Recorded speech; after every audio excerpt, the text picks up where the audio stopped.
This is Infection, the survival podcast, recorded live on Tuesday, November 23rd, 2021, episode 358.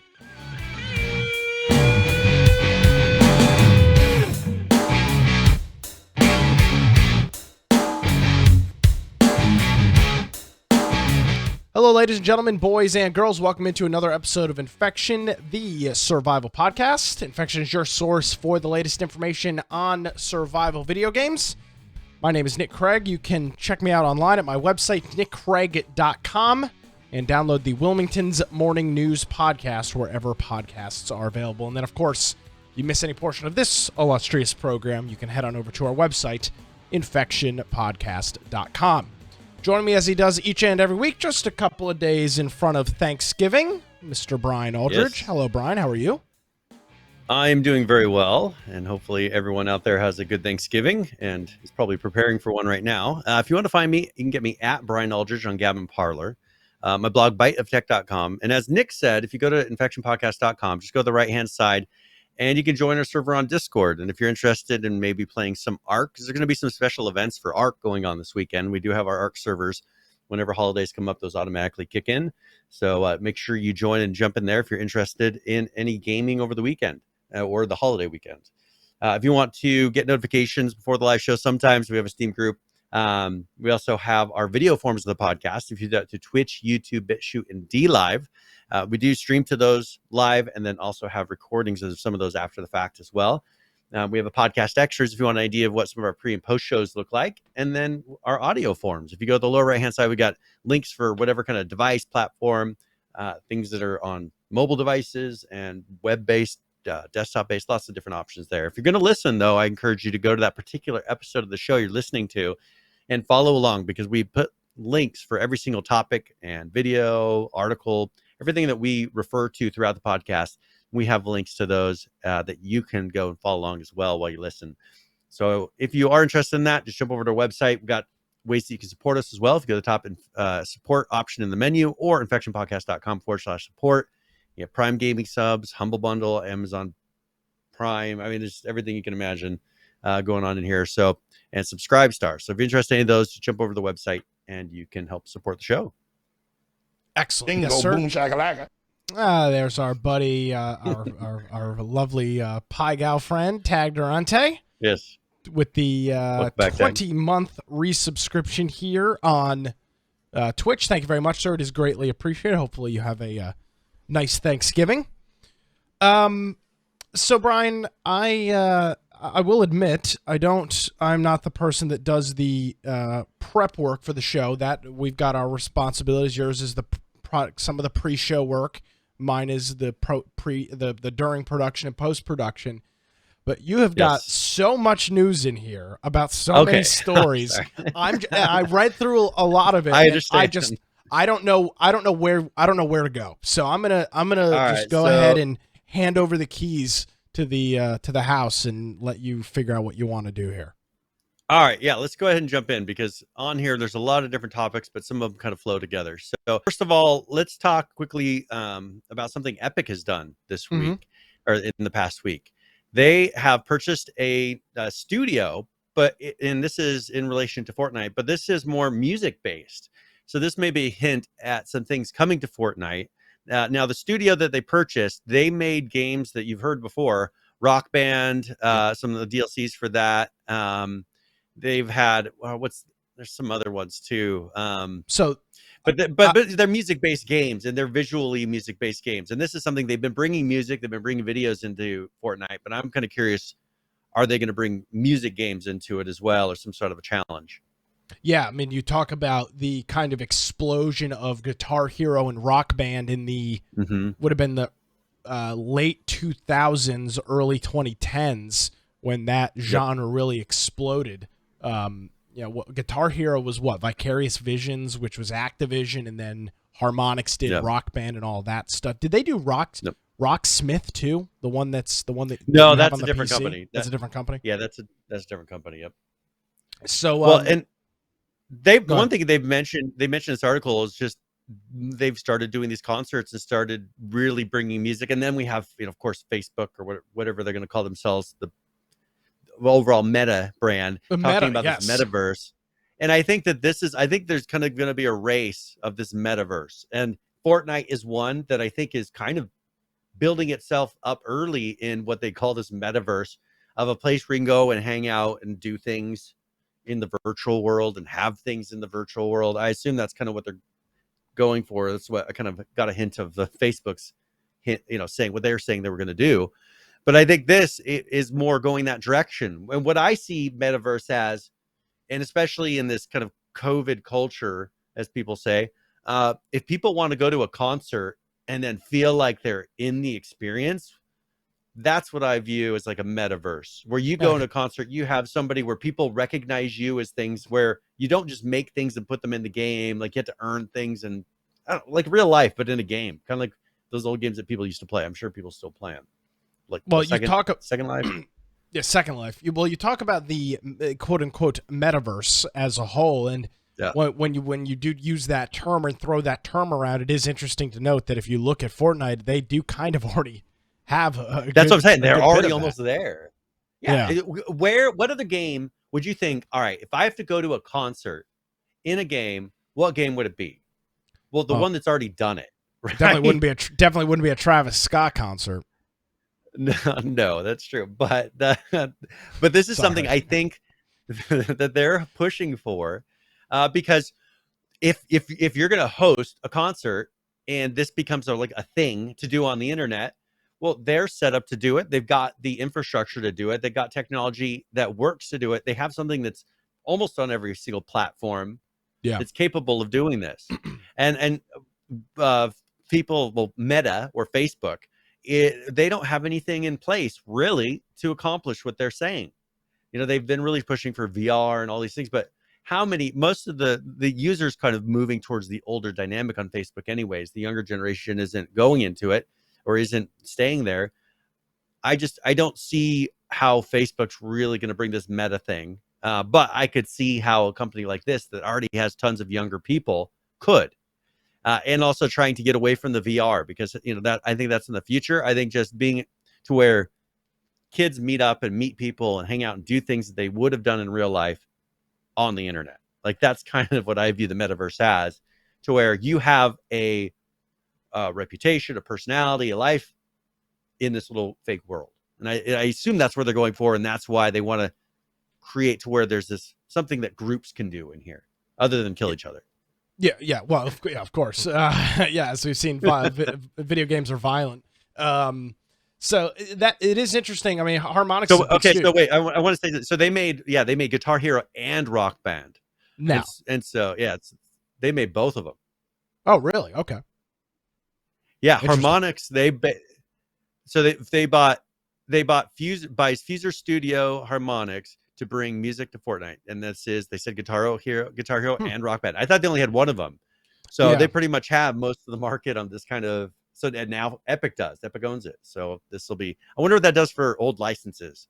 I assume those licenses are still owed. They're these perpetual. Guys probably just made it. Yeah. And did they own these licenses? They could have produced them, but I wonder if they own them. I wonder if Epic now owns Guitar Hero and Rock Band.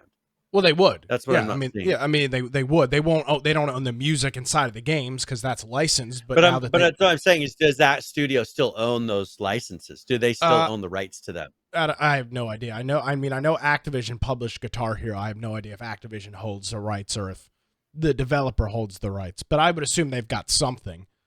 There's got to be something. So Epic, we'll see if they continue to push something out. Maybe they'll do a new release, because there was one that was a Rock Band, I think, that went over very poorly, and they kind of stopped doing them from what I saw after that, and they offered everybody refunds on like the last one that they did, World Tour or whatever it was that they did.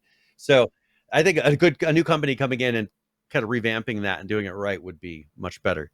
Well, speaking of doing it right, Rockstar, Brian, after the absolutely abysmal launch of the GTA trilogy, which again, I will say, I'm not covering for Rockstar, but it is important to note that they were not the developers behind it. It was farmed out to a third party. Now, at the end of the day, it was published by Rockstar. It's Rockstar's biggest IP, Responsibility. they should have made sure that it didn't come back a heaping pile of garbage.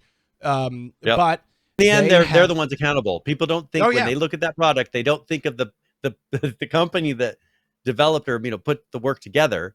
Yeah, they think of the name behind it, and so this is where Rockstar should have been a little bit more diligent with actually keeping a standard. Well, being a little, I think that's an understatement. I mean, a game like this is, you go back and play the original GTAs in their main form, and they were rampant with glitches too.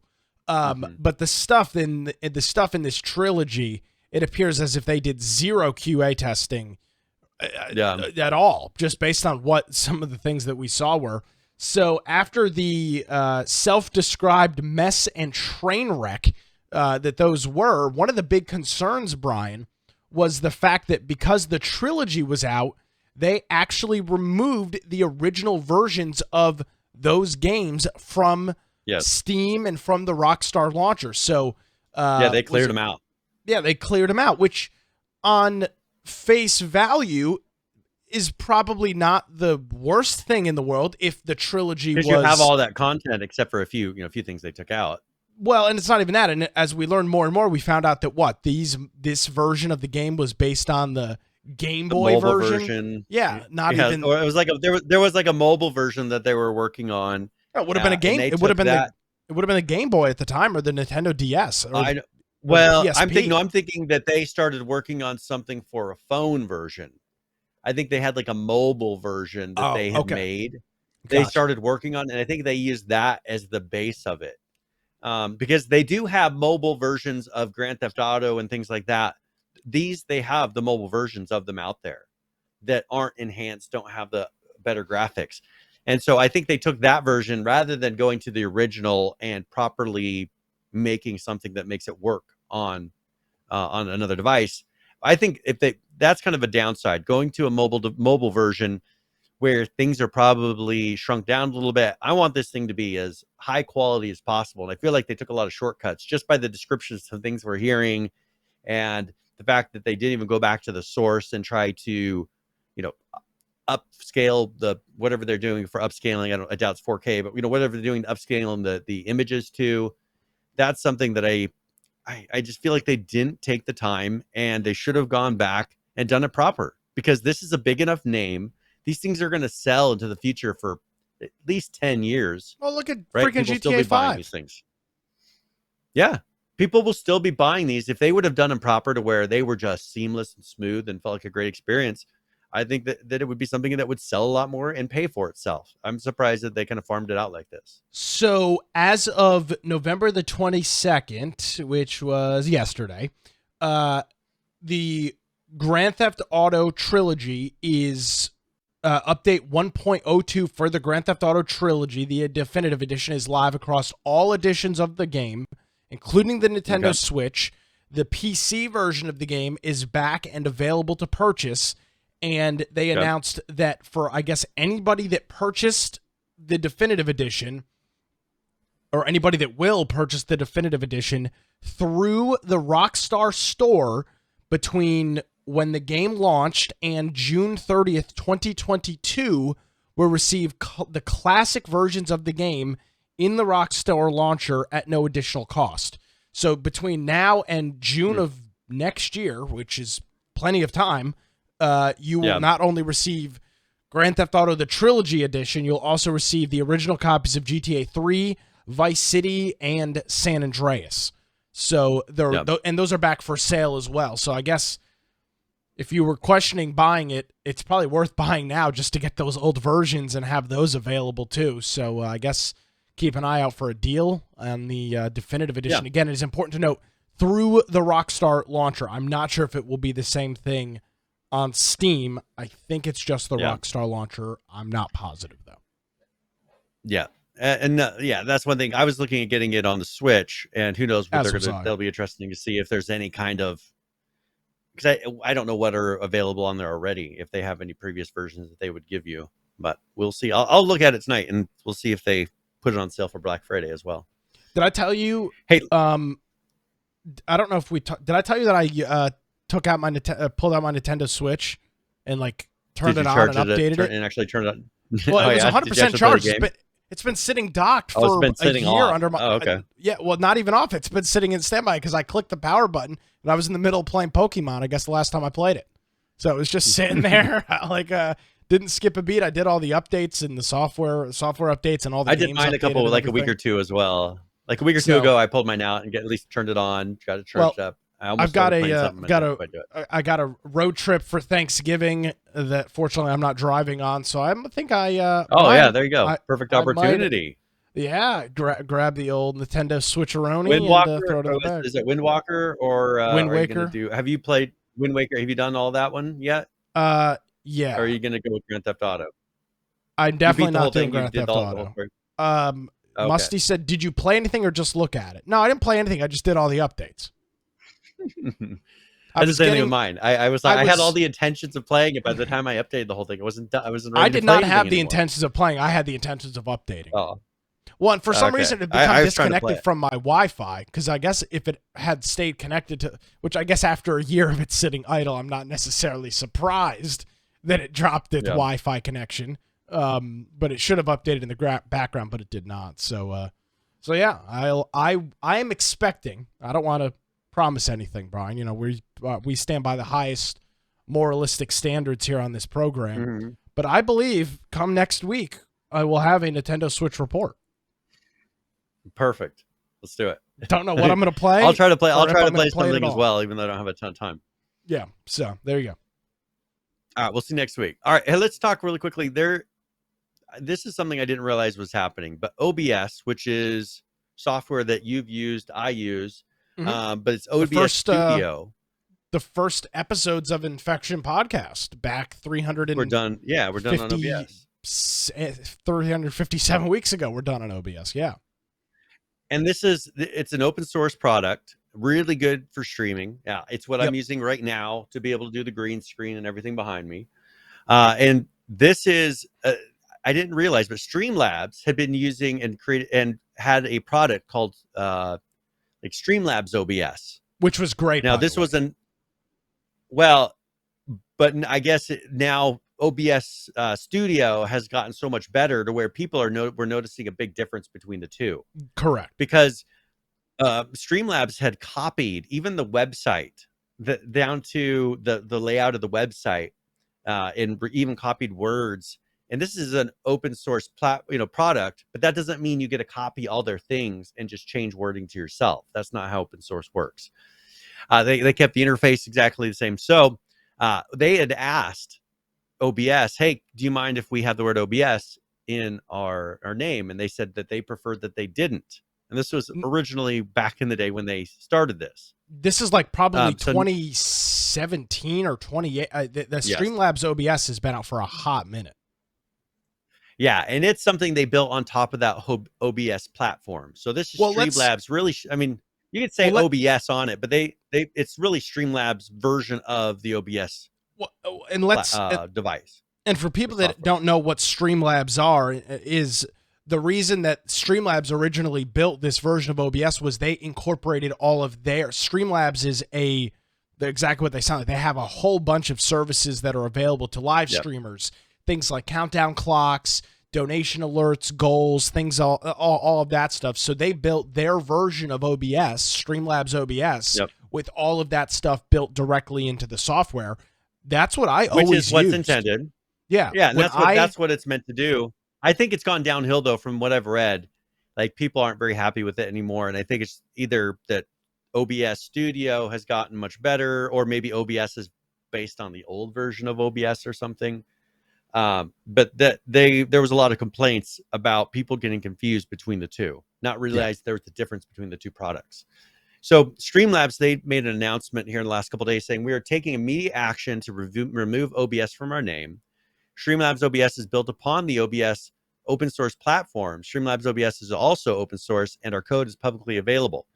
We take responsibility for actions and will support the community. Usually, if you create your own branch of it, you see this a lot in Linux, you don't keep the name of the original unless you're tied to that organization somehow. And so this, I think they just kind of did something that seemed like it made sense. But the problem is OBS doesn't give support for it. So don't put Streamlabs OBS, because when people go to OBS asking for support for Streamlabs products, they don't have anything to do with your product other than you took some of their product and tweaked the code. I do, though, find it interesting that it has been years that this has been going on. I'm not justifying it. I'm not trying to give anybody a pass, but Streamlabs OBS has been around for years. And there was never any complaint, never any concern, at least publicly. And part of I think their frustration is just how blatant they were with it. I think I put an image. Look at that image that's at the bottom, and this is a comparison of their websites. But that this is different. This is not. This is two different. This is two different. Right. But if you look, I'm saying Streamlabs is on the right. Yeah, they copied Lightstream. Someone else's website. Yeah, Lightstream's website. Yeah, they did. Well, they're getting accused of from multiple companies just stealing stuff to build their original content. Okay, but hold on a second here, because I do want to jump in on this because I think it's important. Yeah. Now, I'm not super well versed in open source, but depending on how you do this, and by the way, nobody's taking any legal action against them. No, but I don't, and maybe this makes me a bad person, Brian, but I don't have an issue with Streamlabs or anybody else coming in, taking the OBS source code. That now, I will say they don't charge for their software. Now, there are rules about charging and paying, but Streamlabs is a business that does charge for some of their other services. And I'm going to be honest, this whole notion of, they just kind of took the software. It's not like they tried rebranding it as something. They kept the freaking name OBS in their name. Yeah, and that's the thing is that's not as much of the issue. The issue is kind of the pattern that they've done, because for instance, that website, that's almost a mirror, even with a lot of text, what I think is more the issue. That's a copyright issue. Open source doesn't resolve them of that. No. But now with some of the things, copying the interface, it's an open source project. You're kind of asking for that. I could take an open source project, branch it. They didn't shy away from it. They didn't call it Streamlabs Broadcasting. They literally called it Streamlabs OBS, indicating it was the same open broadcaster software with just the Streamlabs stuff on top of it. And I don't see the outrage. I don't understand it. But they said we prefer that you wouldn't. You can't do that with the original request. But you can't. Well, they can say you can't use our name in your product. You can't. It's only if it's, you don't. Only if it's copyright. They can't. It will. The name will be yes, or whatever they've done to. But I guess they have. The question would be: is OBS? They can't use that name. They can't use their name, because later, if they try to then say we have rights to it because we've been using it for this long, that becomes a big risk for OBS, because then there becomes a contention with the name. Well, that's my question. Is OBS a trademarked term? Yeah. It's the name. Yeah, it's an open broadcast software. It's the name of the organization that made the original piece of software. That does not give that. That's what I'm saying is Streamlabs put the name of the other company on the end of their name. That you can't do. Open broadcast software. It's just it's named after the product. It's just and especially since they asked, if they would have said, hey, we don't mind if you use it on there because whatever reasons, we like that it's tied to a company that's fairly well known as well, whatever, that wouldn't have been an issue. They don't have the type of like a nationwide or international rights to the name. They could probably prove it in court, but I think this is why this is kind of not being handled in court, because it doesn't need to be. I think that Streamlabs wasn't really being a jerk about it. I think they just took a lot of shortcuts in getting started up. Yeah. When it came to the website, just, hey, here's text that I like, copy. But what they did say is that they intended to change the text on the website, but never got to it. Well, I'll tell you this. Placeholder, but then got put in. I haven't used it in years, but when I did use Streamlabs OBS, it was a far superior product than OBS. And I know OBS has matured a lot over the past little bit, so that could be, but I vividly remember. Well, they created. Did you use OBS Studio? Because there's the original OBS. Yeah. And then, I used OBS. I think everything's gone to OBS Studio now, and that they've done quite a bit of changes. I'll just give you a great example. Stable. When we did the D&D campaign that we streamed on the Twitch channel, that was all through Streamlabs OBS, because they just had some nice features, nice little trinkets and whatnot that were built into the software that made that process a lot easier. So, well, and right, I think now they've done that with plugins, and you yes. can get a lot of that built in with plugins. So really, it's whichever interface you prefer, and you should be able to do everything on both. All right. Oh, there you go. There you have it. A little bit of internet All right, drama. so let's talk about there's a game that we, I guess, have been waiting for because it is a survival game called Icarus. This is the one by Dean Hall that is supposed to be released very soon, but it got delayed again. This I think was going to be coming out in the next couple of weeks. Yes, it was but supposed they to have moved it.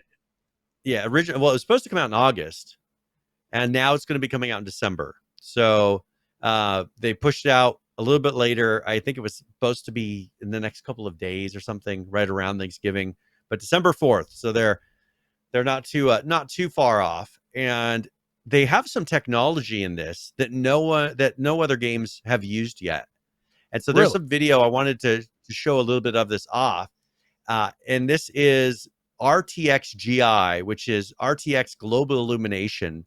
And then in that, they have infinite scrolling volumes, for example. They're going to be Icarus has the RTX technology, the NVIDIA DLSS, all the things. So in here is a video that kind of shows off some of the visuals, because they've done a really good job with the visuals. And it'll be interesting to see how close to it everything looks on an actual computer or on an actual console.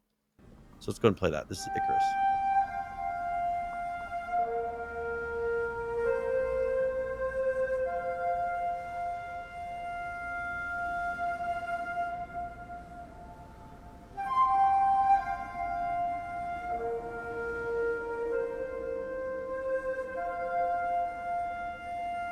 All right, so we're looking at some different scenes here of I'll take our watermark off there. Yeah. So this is all with RTX on. Now, when Brian, the term used is infinite scrolling. Can you, when I think infinite scrolling, think of a web page that just goes on and on and on forever. What exactly does that mean?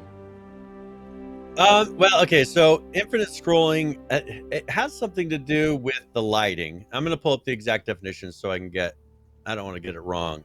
Let me get the right name for it here.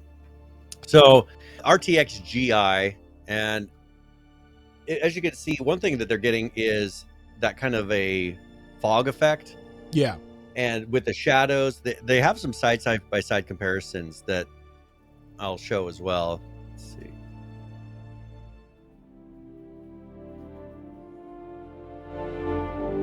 Like there they show RTX on. I don't know if people are watching. If you're not watching, I'd encourage you to go and jump onto our website, go to the notes for this one, and you can see the video, and they show with RTX on and RTX off, and you can see the difference between the two.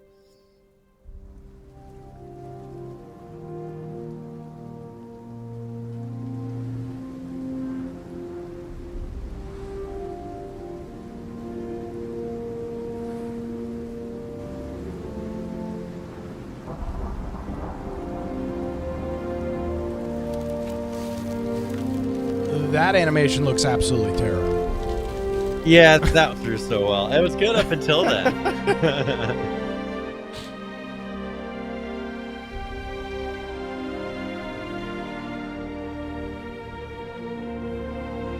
It's very aesthetically pleasing. Yeah. And that's mostly, this is from NVIDIA. It's like an NVIDIA video, so they're really trying to show the graphics. It's not so much about the gameplay.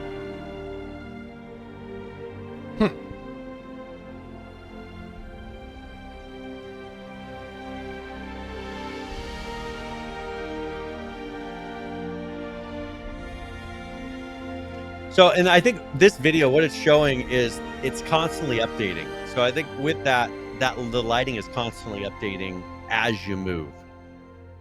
Gotcha. Is pretty much what it comes down to. So infinite scrolling volumes. So makes it look like what you just saw. You saw they were constantly flowing through all these environments and everything. It says it effectively provides an infinite volume of global illumination for the player without needing a huge amount of memory to store an infinite number of lighting probes. That's the technical definition. Let me ask you this. Can you recap quickly, what exactly is this Icarus project? This is a survival game, right? Yeah, so this is one where they have it in different biomes, and if I remember correctly, you go out and you have a limited amount of time before you die or get pulled back that you can be in this environment. So it's kind of like a timed survival where there's a number of different biomes where one's like snow and desert and forest. Other than that, it's going to be multiplayer. Other than that, I don't know a huge amount about the particulars of the gameplay because they've only shown a limited number of videos. It's very much a survival game, gathering, harvesting, building. But outside of the worlds, I'm not really clear on how you're going to go between the different worlds, whether or not it's always from the menu. Is there a place where you port between the worlds? Are they linked in any way, or is it individual experiences?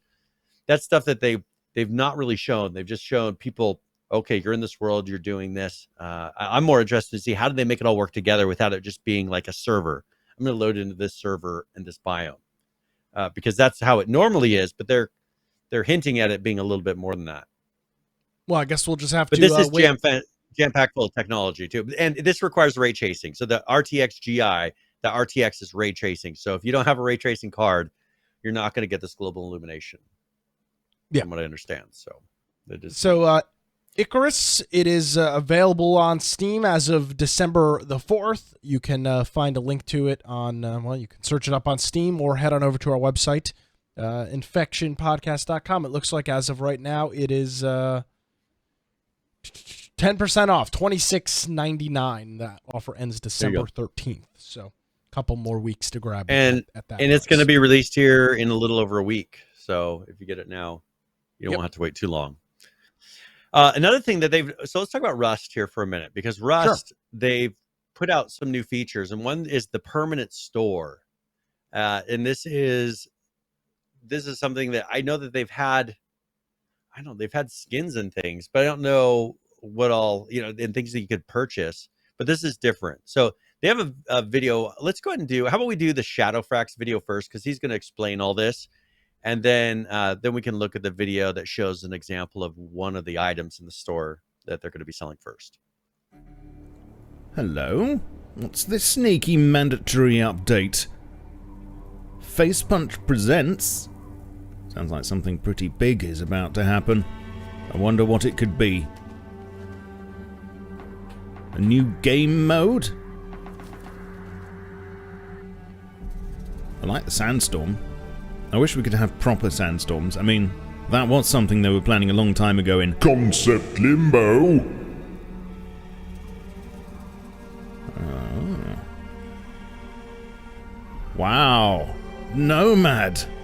Oh, no, it's just a new Hazzy skin. Greetings, survivors and friends. Shadowfrax with your mandatory weekly update video, where today we have some interesting developments, and I think a couple of things that need to be made a bit clearer, because I see one or two people getting their hazmats in a twist. Ugh, I not know what you mean. Scarecrow not wear hazmat. Slant you. So, the reason for this sneaky mid-month mandatory update was not just to add a new Hazzy skin, which by the way is very nice indeed, but to introduce a new permanent item store. So what's that?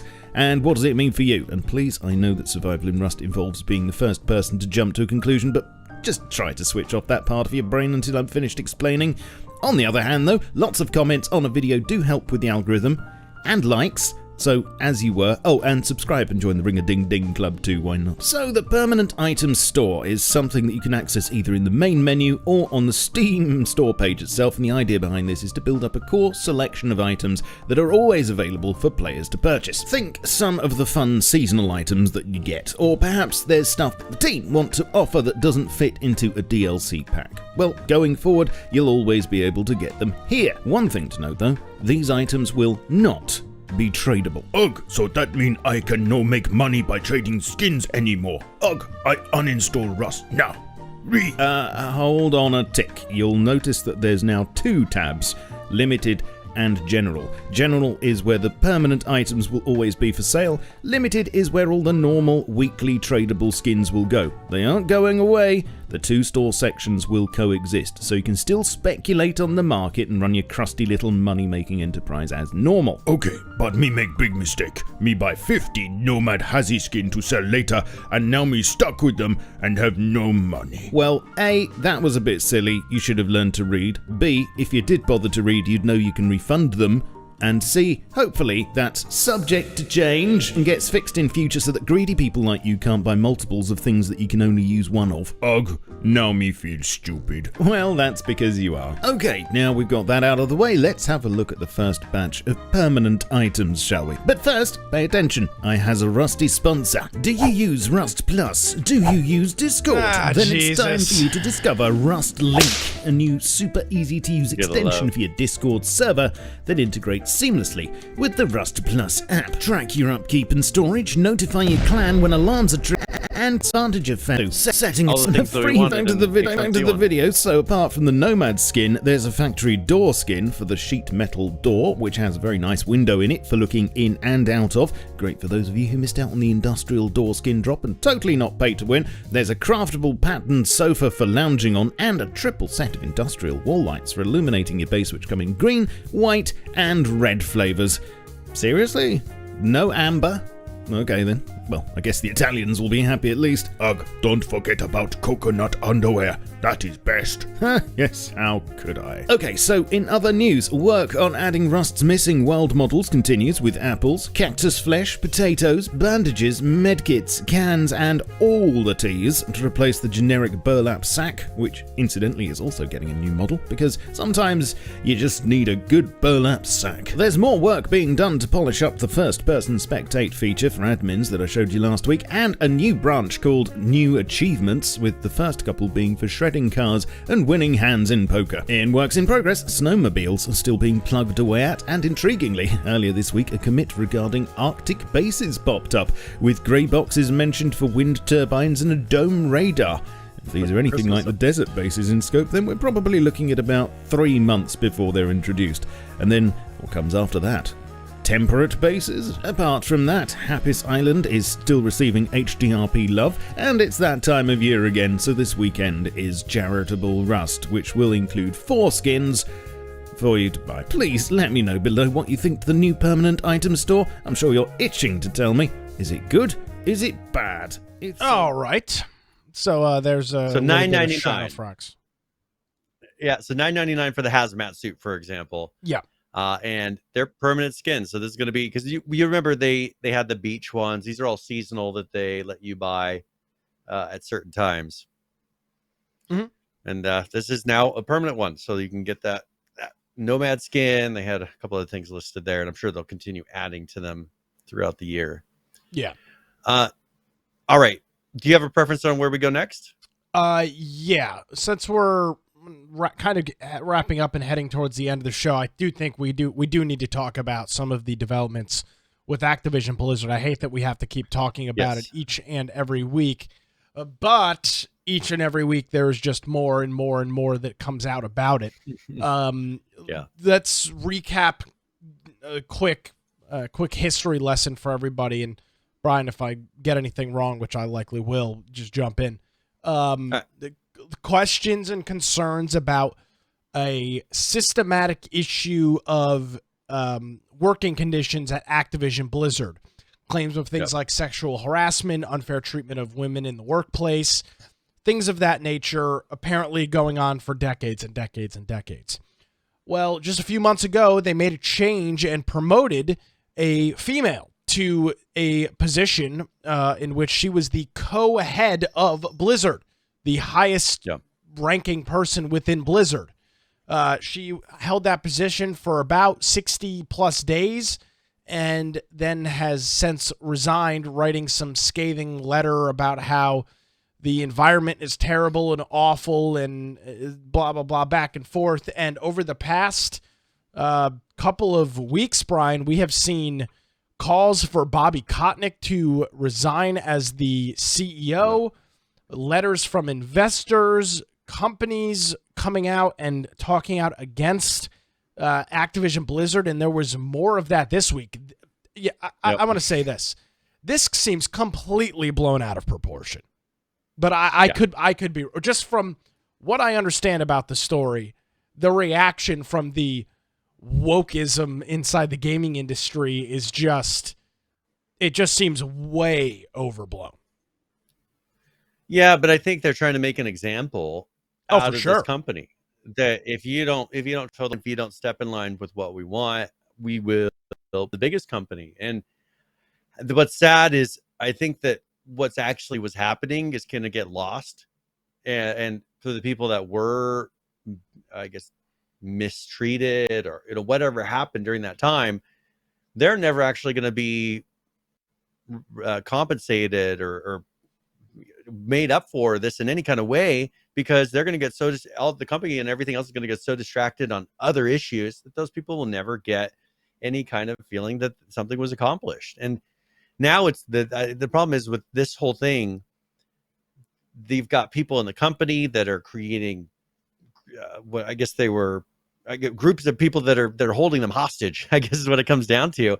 And walking out of the company and saying, if you don't fire the president or the CEO, we're going to walk out of the company. Shareholders now. So this is the group that has to do with their shareholders. Now, this is where it becomes a problem for him. Yes.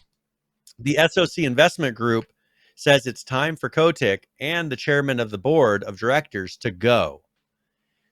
So this will be where it really comes down to it of who's controlling that. Why hasn't he left already? Because my concern is if a lot of this is just over exaggeration, and when it comes down to actual documented proof, there's very little, well, then that's a problem. Either they are too afraid to speak out against it, or this is all true and he needs to step down. And if it is, then they need to accept that. How much of it is his doing, I don't think you can really say, but like when a company is being very successful, the people at the top take, the CEO, for example, takes he'll claim that, he'll own that. But when there's problems, they don't want to own it. And I think here, if a lot of this was done because of him looking the other direction or not directing things in the way that he was supposed to, then he needs to step down. And I don't know what it's going to take to have this kind of turn around and get to where it's about the actual problem. Is he the problem? If he's not the problem, move on and figure out what the problem was. Is the problem gone? Because it seems like they're still going for blood on this. And it seems like it's with him. And I just don't know how much actually has to do with him. These are multiple organizations spread across the world. I was doing some research. My wife and I were discussing, the female who stepped down, and I was looking at her history. She was the head of a studio multiple times throughout her career. Well, is she saying was her studio different? What made this happen? Was she not able to overcome it? Is this a studio by studio issue? Like, I feel like we've lost the actual problem because they're going for the person at the top. And I don't know that he's the problem. And so I don't know that we'll ever find out now what caused what led to this. I'm so glad you brought that up, because I'm not sure I would have been able to articulate it as well as you did. You're spot on. There is this notion that the guy at the top, Bobby Kotick, or whatever the hell is, however you pronounce his name, this idea that he is somehow the mastermind behind this. And even to this day, we've covered this now for weeks, actually months. I still don't know what the issue is. The claim is some sort of discriminatory action specifically towards female employees. But what that means, how many people are involved, and what exactly was going on here is still unknown. And Brian, you made a good point. This is no longer even about fixing some of the issues at Activision Blizzard. Let's be honest. This is about now de-heading and kicking out the rich white guy at the top that's in charge of the company. That's what this has come down to. This is nothing to me at this point. This has turned into a race and success thing. Here you go. You've got a guy sitting an old white guy sitting at the top of a company that is handsomely paid. Claim wildly overpaid. That's what they keep saying. Wildly overpaid. Yeah. It's based on performance. If his companies are doing well, he gets paid well. If it's not, he doesn't get paid as well. Now they still get paid a lot because they're doing a lot of stuff, but this is what was one of the most successful video game companies in the world. What is wildly overpaid, as long as he's keeping them as one of the most successful video game companies in the world? And I think that's kind of something they miss. And it's different than when you're working at Starbucks or something like that. It's amazing to see for our audio listeners, the tech journalism, I throw that in air quotes, around this, Yep. Brian. Literally articles I'm seeing articles and it's like, it's just like the headlines are just, I saw one on Facebook this morning or Twitter, and it was just like, it's just so nonsensical. I don't know why they think this guy needs to step down. There's nobody that's claiming he's, at least from what I understand, and maybe I'm completely wrong, and if so, somebody needs to correct me. But from everything that we've talked about, that's the issue. Is I don't feel like the news has been trying to make this clear. That's been my problem with it. I don't feel like they try. I don't know what he's done. There is nothing. Now, the only thing that they have said is that he knew about these things. Now, if they internally dealt with complaints. They remember that that review board and everything that they had that was an independent review board and all that. So him knowing that things happened and then saying, but it's been sent to the review, that's different than him saying it's okay. Because if he felt like it was being dealt with, it went to a board that then is determining what is going to be the consequences of this. That takes it out of his hands. He is not in charge of going through and determining what is sexual harassment and what is not at this company. If that's not his job, there's an individual, separate board that does that. Get mad at them because obviously they weren't strict enough on it. Or your HR if this department. Is really what's happening. Yeah, or your HR. But the HR was supposedly, having it go to this independent review board, and then they would determine how to deal with it. And as we had said before, all the employees signed this when they got hired on the company, agreeing to they were willing to do this. That doesn't open you up to everything. It doesn't mean that they can treat you in any way they like.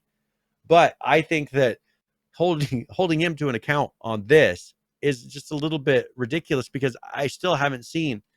Normally, when you have something like this, you have an individual case. And I think because these are kind of done secretly in the background, it can go two ways very easily. It could be either that these guys are minimizing the problems because they know that most of these things are signed under NDA. They can't discuss whatever it came out to. Or there's not much happening, and because they can't talk about it, they can't really defend themselves. It could go either way. This could be either way blown out of proportion because of the secrecy of it all, or it's way underrepresented because of the secrecy of it all. This may get them to quit doing the whole secrecy thing. Let people take them to court. Let it be, because when you try to do things internally, people will say anything, and if you can't talk about it, how do you defend yourself? Well, I'll say this. I don't know anything about Bobby Kotick outside of what we've talked about here on the show. Don't know if he's a good guy. Don't know if he's a bad guy. But I will give him credit for this, Brian. He has been weathering this storm pretty impressively. I mean, I think it goes to show you more than anything else that he, in fact, is a strong leader. Good or bad, I don't know. I'm not making a comment on it. If he doesn't feel like he did anything wrong, why would he bow to these people? But honestly, mindset. That is, I'm sure that is his mindset. But in the era that we're living right now, even people that are innocent, just the heat gets turned up a little bit by what a lot of the time it is a select minority of people. For example, look at the Dave Chappelle nonsense over at Netflix. You had a small vocal group of idiots that work at Netflix that got all outraged about his. I watched the special. I don't know what he said that was all so inflammatory. I mean, he made jokes about white people. He made fun of Donald Trump. Nobody seemed to care about that at all. He mentions one or two things about the trans community. And, of course, these mentally ill individuals can't seem to wrap their head around anything. So they, have this crazy-ass protest and start assaulting people out in front of it. Meanwhile, you go on Netflix, Brian, and it's the highest recommended thing because people that are watching it on Netflix are leaving it a good review and a good rating, and that's causing the Netflix algorithm to recommend it to more and more people. And I watched it, and it was freaking hilarious. It was a funny special. So it's, again, it's important, I think, and I assume Bobby Kotick, I don't know where his political ideology is, I don't know where his political leanings are, but it appears obvious to me that he is not just interested in bowing down to the mob of people that are just calling for his resignation. Now, he did come out and say that he said he would consider leaving the company. If push came to shove, he would. If it were the best thing for the company, he would do it. And I think that's his role in it. But I think he doesn't view to get into the habit. If he didn't truly do anything inappropriate, and there's do a true investigation. I mean, they've done some investigations, but there's not been anything that's been concrete of saying they did this. There were people that went in, so we're going to do an investigation. Oh, we'll start up a fund, because we're sorry for things that happened in the past. Okay, what are they doing now? You could go and say, let's pay fines and pay people back for past indiscretions. But what are they doing now that needs to be changed? What is he doing that's inappropriate right now? And I haven't heard any words from people about what he is doing now. And that's been the frustrating thing. All of this has just been, he oversaw a company and things were happening. Well, for that to reach up to him, there has to be complaints that reach him. And should be documented somewhere. And that's where I'd like to see, if they're truly serious and think something happened with him, then take him to court. File to have access to records and things so that you can prove that he did something. Quit doing this whole trying to kill him in public opinion is what I feel like they really do.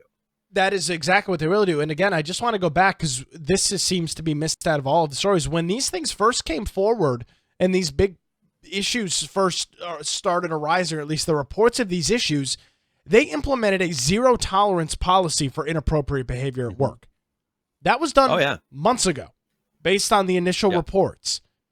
So again, I have a really big issue with this woke mob, this group of people that just think, hey, just because we say something, it doesn't matter if it's based on facts, it doesn't matter what it's based on, we're just going to call for his resignation. You've got nearly 1,800 employees now that have signed a petition asking Bobby Kotick to remove himself as the CEO of Activision Blizzard. And I'll give the guy credit. I hope, at least as of right now, from what we know, and if we learn out more information, my opinion is subject to change, I hope he doesn't leave. I hope he continues to give the big middle finger to these people and sticks through it. Yeah. I really do. Well, I don't, again, as you mentioned, Brian, there's no evidence as of thus far that he is responsible for any of this. I mean, large companies, and I'm not excusing the action.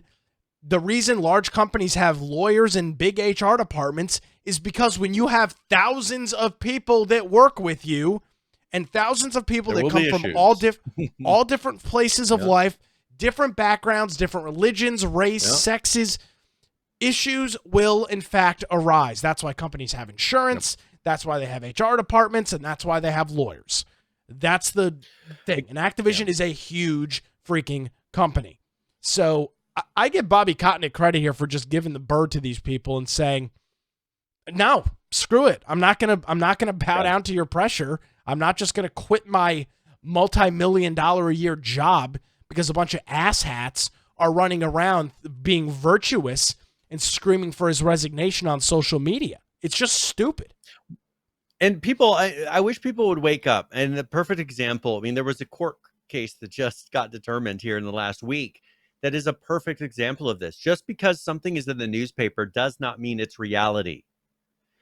This right here, this article that we've been referring to, is sourcing. The source for a lot of these details is like the Wall Street Journal. There are newspapers out there that will say blatant, outright lies, things that they know are not true, and they know people are not going to go through and research. Just look at the facts versus what was reported, in the Rittenhouse case, and you'll see that newspapers lie, reporters lie. When they want to put across a certain opinion, they'll say whatever is necessary nowadays. And I hope that with this, that if he's innocent, that he sticks to it and that he'll see it through. If he's guilty, just step down. But what is he guilty of? Having him step down for the sake of stepping down accomplishes nothing. Well, and that's precisely the problem here, Brian. And this is what pisses me off about these movements and things like this so much is, let's go back to the beginning of this story. They had recently just promoted a female to be the co-top lead of Blizzard. Yeah. She couldn't stand the job for more than 2 months before she left. She was... and I'll stand by this claim, She was hired for that position and given that position because she was a woman. That is precisely the reason why. They were trying to meet the demands of their employees and just promote this individual. I'm not saying she wasn't qualified, but I am of the opinion, based on what was going on, that she was promoted to that position because of her sex, because she was a female, and she didn't stick out through the job and said, oh, this is a bunch of crap, this company sucks, I'm going to leave. Well, then what the hell more do you want? You got your co-lead studio person as a female, and she couldn't do the job. Either she wasn't qualified for it or realized the company was in that big of a disarray. But I tend to lean towards the first side of it, and she just said, screw it. I'm going to go work somewhere else. And that's what she decided to do, and more power to her. But if the problem apparently is systematic harassment and things of that nature within Blizzard Activision, firing Bobby Kotick is not going to solve the problem. I don't care how virtuous the next CEO you bring in is, because you know that there'll be some committee that can only hire a certain person of a certain race. They'll probably have to be trans, have to have voted for Joe Biden. I mean, there'll be all of these, crazy, ridiculous things that are for the next CEO. But as we've stated thus far, the CEO isn't the one that's been accused to be doing this. This is likely middle managers and managers and assistant heads of this and that and the other. The CEO has not been accused of watching this go on. This is a company, a large company with thousands of employees, and it's a big structure. There's, I'm sure, lots of people that have been in there for quite a long time, and just they're not going anywhere. They just have to wait for them to retire. But I don't know how firing this rich white guy and replacing him with some diversity hire is going to solve Activision's problem. We know damn well it won't. And it appears that Bobby Kotick's pretty damn good at his job, because Activision's made a boatload of money over the past couple of years, even though they haven't necessarily had some of the most stellar games in the world. Well, and now there have been some fallout from just the publicity and all this. So first of all, Girls Who Code, which is an organization that encourages girls to code. Don't tell people to code, learn to code, because that'll get you banned on YouTube. Yeah. But if Girls to Code has dropped Activision Blizzard's partnership over failure of company leadership. That's been a nonprofit organization since 2018, which isn't really that long ago. So they're pretty young. And then Xbox is also looking at reevaluating their relationship with Activision Blizzard, whatever that means. That is Microsoft covering their ass real quick. They're trying to get a press release out. Microsoft ain't doing anything with their Activision relationship. Are you kidding me? Yeah. Well, and then Nintendo, realizing they were late to the party yesterday, decided that they needed to also condemn Activision Blizzard's behavior around sexual harassment allegations. Now, we don't know what they did. I wish that somehow there would be statistics released about what happens with all their private, how they resolved all of these cases and whatever it was. Because I think if they could release some of those details, it would either make it very clear to us what happened, or it would make us realize what's happening now. I wish we could get that information. I'm not sure that we ever will. I'm not even necessarily sure that it would be appropriate to. I don't know what the details are in terms of the amounts of personal information or private information. But I'll say this. I am constantly, and I know I shouldn't be surprised at this point, Brian, you and I have done this show long enough, 6.5 going on 7 years. I am just always amazed the sheer lack of backbone within the video game industry. I mean, it is a bunch of noodle people running everything. When I say noodle, I just mean they're flimsy. They're weak. They just don't. They're just they're noodles. Don't stand up for anything. No, they don't stand up for anything. And every time there's any sort of little controversy about anything, it's just this pile-on storm. I mean, Nintendo says, let's see. Let me read the exact quote. They called the allegations distressing and disturbing. Why? For what reason? They didn't say they're going to cancel their relationship with Activision. They didn't say they weren't going to do anything more. They just released a bullshit statement to appease the woke mob that's going after Activision, and that's it. They have not canceled any of their deals with Activision. Nothing at all. So that he can make all these stupid comments, and Phil Spencer at Xbox said the same thing. They're evaluating all of the aspects of their relationship. If it's truly so damning, so distressing, and so disturbing, cancel your freaking contracts with Activision. There's nothing to talk about. There's nothing to reevaluate. Apparently, Activision and Bobby Kotick are a bunch of misogynists that allow people to be abused and assaulted at Activision. Cut out the relationships. But if not, then shut the hell up. It's just unbelievable. And of course, Girls Who Code, I don't know what the hell they stand for. I'm sure you can just tell based on their name that it's just probably another nonsensical group. But all the people that could actually do something here, Nintendo, Microsoft, PlayStation, nobody has canceled any agreements and any deals. Why?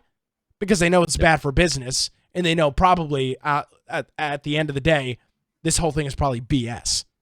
So that's my 2 cents. Okay, so this is what's frustrating is the Wall Street Journal comes out with a report saying that 16 years ago he threatened to still kill someone in a voicemail, and if you look at the situation, there's a lot of different ways to say I am going to kill you. Can I just say that there's a lot of different ways to mean that? Mm-hmm. And you've said it to me, Nick. You said I am going to kill you. You've said that to me. Now, you saying it to me, and then someone who actually had a desire to kill me saying it to me, 2 very different things. Intent. They say in here that 16 years ago, he quickly apologized for his obviously hyperbolic and inappropriate voicemail. He regrets exaggerating, the tone in his voicemail. This was 16 years ago. That's what they've got him on, that they want him to immediately demand withdrawing from the company for. 16 years ago, he exaggerated in a voicemail, which obviously she didn't find his, or whoever this person was. It was his assistant. Okay, so he's probably very comfortable, just like you and I are very comfortable. Yeah, but you say, I am going to kill you. She didn't file a police report. Be scared. No, she wasn't scared. He just said after, sorry, I'm sorry, I didn't mean it. I don't really doubt at any point she was scared for her life. Now that inappropriate, but the problem is when you have somebody you've been working with that long, they get to where they're probably very comfortable talking to each other. And then when there's a voicemail like this where it's recorded, and now you can see it's leverage. It's frustrating that this is what it is. But I would figure if they're going to demand his firing, there should be something more than that. Yeah, and it doesn't really seem like a big thing. There's not. There likely will not be. The other things that they mentioned are all other people doing things that were dealt with legally. Yeah, they were fired. I just don't know what they expect him to do. It's so silly sometimes. It's silly, and unfortunately, these groups of individuals that just have this complete hatred and vitriol. It's not based on any logic, Brian. It's not based on facts. It's not based on anything. It's just this virtuous, ooh rah rah. I'm better. I'm the right one. I'm better than you. I'm gonna prove to you how great and how good I am by doing this, that, and screaming. It's like in North Korea, who can cry the hardest when somebody dies. Yep, it's to prove their loyalty. Thing. Prove their loyalty. It's the same nonsense with these jackasses in the video game industry. And every single day, Brian, every single time we talk about these stories, I am more and more thankful that I made the decision not to go into this industry whatsoever, because there is absolutely no way I would have been able to work in this industry at all. I would have very quickly been shown the door, and having opinions and thoughts and not being a brain dead moron would not have gotten me very far. I mean, the one guy had to leave his company because he tweeted about the Texas abortion law that was upheld by the Supreme Court. They kick him out of his own company. I mean, that's the kind of nonsense we're talking about. You can get banned from Facebook. You can get banned from YouTube. You can get banned, fired from companies for having a belief that is actually backed by the Supreme Court. Correct. That can get you fired. To have what is considered a fact, a solid stance on something, can get you fired because they don't happen to agree with the law. That is illegal. It's insanity though, is what it is, what it more is. And it's crazy that it's gone this far. Yes, and it does not appear it is going anytime soon. So again, as I mentioned earlier, I don't know Bobby Kotick. I don't know anything about him. Is he a good person? I don't know. Is he a bad person? He could be a slime ball. Yeah. But I don't feel like they've made a case to prove to me that he is the problem. I've seen nothing indicate. They only bring up, 15 years ago this happened. When something happens once per year, let's say, that doesn't seem like a lot. Now, if then 15 later you say, these 15 things happened, okay, that seems like a lot. And I feel like that's what they're doing. They're trying to say, but 16 years ago, this happened. 10 years ago, this happened. 20 years ago, this happened. Okay. But where they all seem to be dealt with from what I can tell, all these things said, well, then this happened, this happened, this happened. Sure, it happened under lock, but under his watch, but it was dealt with. I just haven't seen anything that really comes to me and tells me that he created the problem. And if they're willing to just get rid of him because he's a good scapegoat, the problem then still exists and they haven't solved anything, which tells me that the people that are pushing this don't care about the problem. Correct. That's what I get. That's what it all circles back to. Precisely. So until I've got some more information, I hope he stands strong and continues to fight this fight. Yeah, if they can prove, just like I brought up the Rittenhouse thing, he sat in court and proved he was innocent. Here, this is a public opinion. They're not giving them the opportunity. If that would have all been public opinion, he would have been hung already. Correct? Oh, yeah. Yeah, no question about it. Yeah. Here, I feel like it's the same thing, but they're not doing it in the court of law, so they just want him to go hang himself. Get out of there. And I just think it's really silly and stupid in the end. And it just shows that it's just going to hurt the industry more and more if you keep on bending to this and not actually trying to solve whatever they feel the problem is. Yeah, big time. All right, Brian. Well, we are about out of time for this edition. So where can people find you on the interwebs? Yeah, want to find me at Brian Aldridge on Gab and Parler, my blog biteoftech.com, that's with an I. Of course, our website, infectionpodcast.com, and just go to the right-hand side and join our server on Discord, especially if you're going to be hanging out and doing anything over the holiday weekend. We've got ARC servers you can play on, and a lot of people that may be not at work wanting to play some games during the day. If you want to watch the podcast, you can do that through Twitch, YouTube, BitChute, and DLive. We have our pre and post shows on the podcast extras channels if you want to see some of those. We have our audio only forms of the podcast down at the lower right. So whatever device platform you want to use, we have lots of ways to listen. If you are listening, just jump on the particular episode and make sure you follow along with the notes that we keep, because we have links for all the articles, videos, everything that we reference throughout the show. There's a link for that in the show notes. If you are going to do that, there is an audio and video player in there as well. And if you want to support us, go to the top. There's the support tab, also infectionpodcast.com/support. And as you heard, we got Prime Gaming subs, Humble Bundle, Subscribe Star, lots of ways, Amazon, lots of ways that you can support the show. And we'll see if we have any conventions or if we'll end up just doing a Vegas thing every year. Who knows? Yeah. I do want to thank our friend Tag Durante for hitting us up with the 20-month resubscription here on Twitch. Tag, thank you very much. It is greatly appreciated. All right, Brian. Well, have a great Thanksgiving, and due to the holiday falling on a Thursday, we won't have any schedule impacts or things here. So we'll be back next Tuesday. Same. Well, thanks you. Thanks Facebook. Same bat time, same bat place for another edition of Infection. So, Brian, have a happy Thanksgiving. We'll catch up with you next week. Hey, you too. Everybody have a happy Thanksgiving. Thank you, sir. Appreciate it. All righty, folks. Well, that's going to do it. My name is Nick Craig. You can check out my daily political rantings outside of this program. Download the Wilmington's Morning News Podcast. You can go to nickcraig.com for information on that. If you missed any portion of this program, of course, you can head to our website, infectionpodcast.com. Thank you so much for joining us, everybody. Have a great Thanksgiving. We'll see you next time.